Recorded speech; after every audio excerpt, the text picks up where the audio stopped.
sahabat Bible Study, kembali lagi di program Bible Study. Ada Roni Sitorus di sini dan tentunya bersama Pastor Randy Chandradinata. Kita masih akan membahas topik dari part sebelumnya tentang bolehkah orang Kristen berhutang. Nah, Pastor Randy, di part sebelumnya kita sudah mendengarkan penjelasan dari Pastor Randy bahwa ya Alkitab tidak melarang berhutang, tapi ya sebaiknya kalau memang tidak terlalu penting jangan kita berhutang. Dan kalau kita berhutang kita harus melunasinya sesuai dengan perjanjian yang ada. Nah, pertanyaan yang tidak kalah penting, Pastor, apakah sebenarnya berhutang itu dapat berpengaruh pada kerohanian kita? Hubungannya hutang dengan kerohanian seseorang. Memang mungkin ada beberapa orang yang berkata, nggak berpengaruh kok secara langsung gitu. Tapi kalau saya bisa melihat dalam pengalaman kehidupan ya, bagaimana dampak atau akibat yang timbul akibat seseorang berhutang, ternyata memang tidak bisa dipisahkan antara yang namanya kebiasaan berhutang dengan kerohanian seseorang. Ya, ada beberapa poin yang bisa saya bagikan pada kesempatan kali ini. Yang pertama, ketika kita membiasakan diri berhutang, maka kebiasaan tersebut akan menumbuhkan mindset konsumerisme dan juga hedonisme. Apalagi di zaman sekarang yang apa-apa serba tinggal gesek ya, tinggal tanda tangan ya untuk bisa berhutang sampai kepada bulan setelahnya. Lalu kalau udah mulai tunggakannya besar, ya udah bayar dulu aja minimum paymentnya. Dibayarlah minimum payment, lolos bulan itu. Bulan depannya tambah besar lagi, bayar minimum payment. Wah, itu semakin lama terus menumpuk dan menumpuk. Orang harus mulai berpikir bahwa jangan-jangan kebiasaan saya berhutang ini bisa disebabkan oleh karena saya sejatinya belum mengenal apa itu arti kata cukup.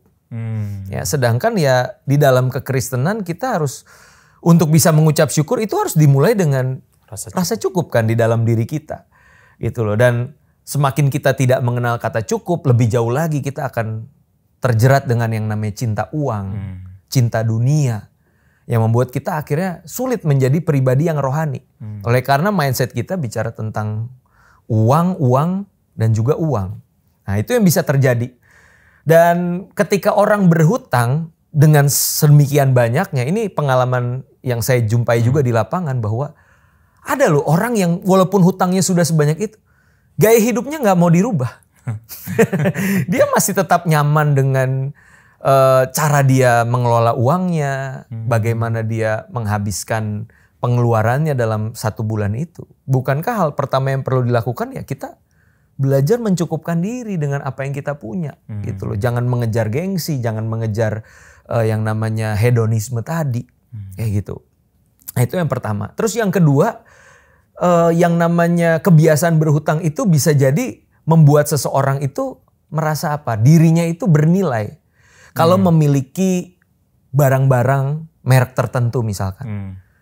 Tanpa sadar identitas dirinya itu dia letakkan kepada materi. Nah, orang-orang yang seperti ini punya problem dengan identitinya pasti. Sehingga ketika dia memiliki banyak, dia akan merasa bernilai. Ketika dia tidak memiliki, dia akan merasa tidak bernilai. Begitupun ketika dia memandang orang lain. Seorang yang mungkin kekayaannya jauh di atas dia, wah dia akan langsung rendah diri. Oh bos, monggo bos, silakan bos gitu kan. Dia nggak merasa berharga. Tapi ketika berjumpa dengan orang yang di bawah dia secara ekonomi, wah dia bisa semena-mena, dia bisa injek-injek, bisa permalukan dia. Seakan-akan ya saya kan lebih daripada kamu. Nah, ini identity problem ini bisa timbul loh. Akibat kebiasaan berhutang itu. Nah, berikutnya bro, saat kita berhutang, kita juga jadi sulit untuk memikirkan kebutuhan orang lain. Ya kan? Kita jadi pribadi yang egois, kita jadi pribadi yang self-centered. Ya, kita tidak mau berbagi, tidak mau menolong. Dan akhirnya mental kita apa? Ya udah, aku pengennya diberkati aja. Aku pengennya minta aja. Memberi itu ya belum waktunya lah. Gitu. Tapi pertanyaannya sampai kapan? Gitu loh. Seseorang merasa diri cukup sehingga dia mau untuk memberi. Karena bicara tentang memberi itu kan bukan tentang seberapa banyak uang yang kita punya di rekening kita. Tapi seberapa besar hati kita. Ya kan? Untuk bisa memberi. Contohnya aja seorang janda ya kan, yang memberikan 2 peser bagi Tuhan itu jauh lebih besar daripada orang kaya yang punya banyak tapi memberi di dalam kelebihannya, bukan di dalam kekurangannya. Kayak gitu. Nah, berikutnya lagi. Ketika kita banyak berhutang, akibatnya kita dihantui oleh rasa khawatir akan hari depan.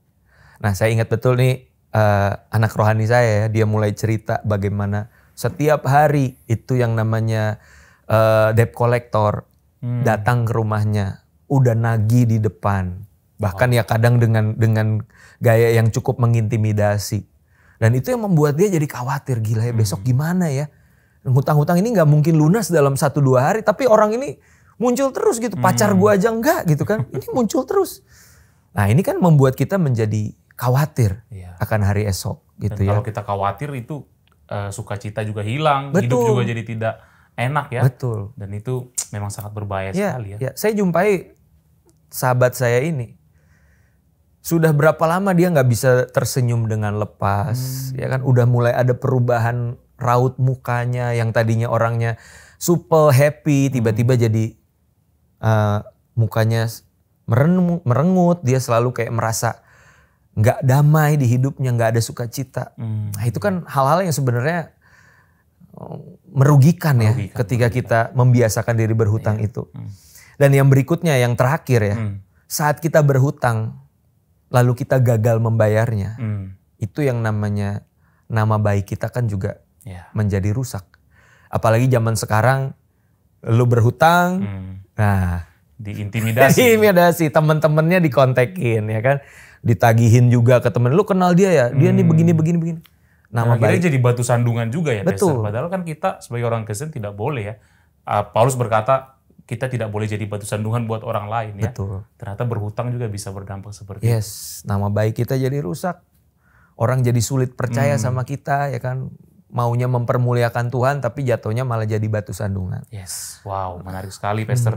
Beberapa alasan dan ternyata kita harus berhati-hati nih sahabat Bible Study untuk masalah berhutang. Ya memang Alkitab tidak melarang berhutang itu. Ya tadi sudah dijelaskan juga di part sebelumnya. Tapi kita harus pikirkan bahwa kalau kita berhutang untuk sesuatu yang tidak terlalu penting, ternyata sangat berdampak kepada kerohanian kita. Saya tadi highlight pernyataan Pastor Randy yang mengatakan belajar mencukupkan diri itu. Dan itu juga Rasul Paulus pernah singgung ya. Aku tahu apa itu kelimpahan, tapi aku tahu juga apa itu kekurangan. Tapi dalam segala hal aku belajar untuk mencukupkan diri. Dan saya pikir kata kuncinya ya belajar gitu. Mencukupkan diri itu memang ya nggak mudah dan nggak enak juga gitu. Ketika orang lain bisa hidup hedon, lalu kita hanya pas-pasan, ya kita harus belajar. Dan kalau kita belajar pasti Tuhan akan tolong kita seperti itu. Wow, luar biasa Pastor. Nah, Pastor mungkin sebagai penutup buat kita, apa nih pesan firman Tuhan untuk mungkin sahabat Bible Study, orang-orang Kristen yang ada di rumah, yang sedang memiliki hutang. Apa pesan firman Tuhan buat mereka, Pastor?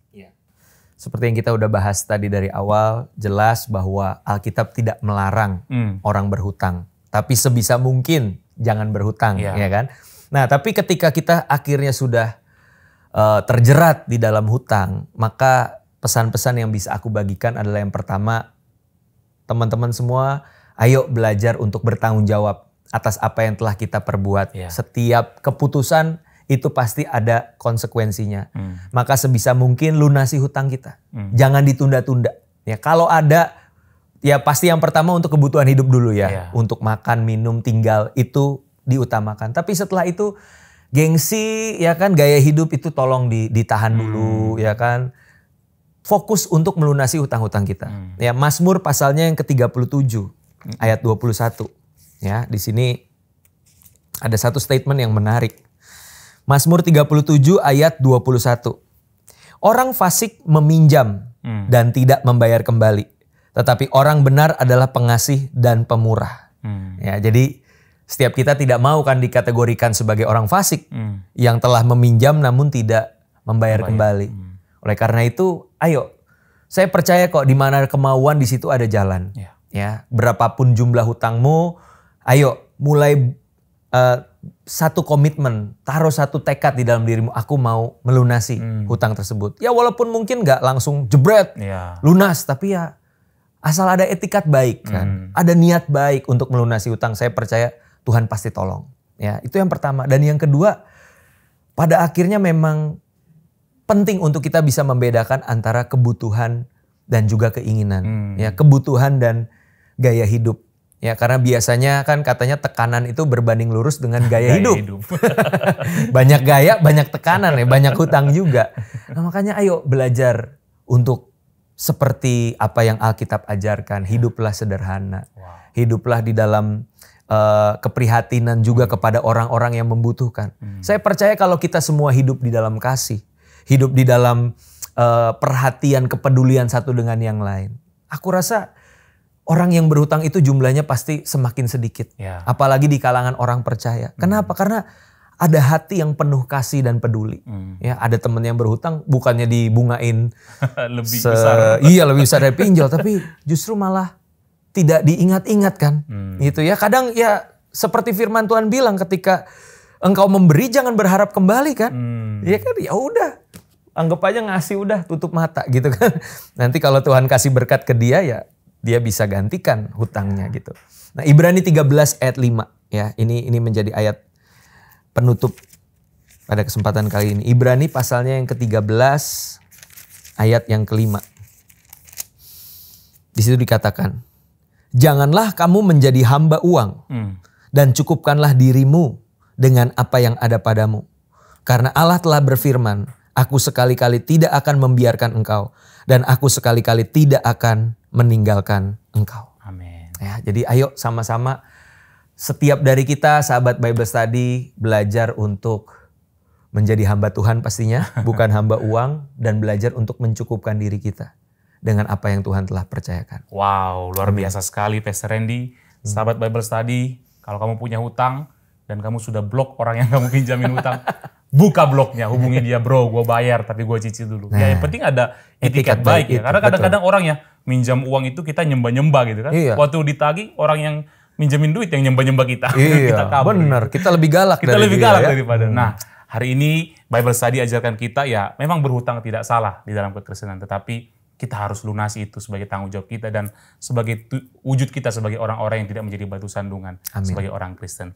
Terima kasih banyak Pastor Randy Chandranata. Sama-sama. Buat pembelajarannya. Bro. Sahabat Bible Study, saksikan Bible Study di episode-episode berikutnya karena masih banyak sekali topik-topik lain yang sangat seru yang akan kita kupas tuntas di program Bible Study. Akhir kata, saya Roni Sitorus dan Pastor Randy Chandranata pamit undur diri. Sampai jumpa lagi. Tuhan Yesus memberkati. God bless.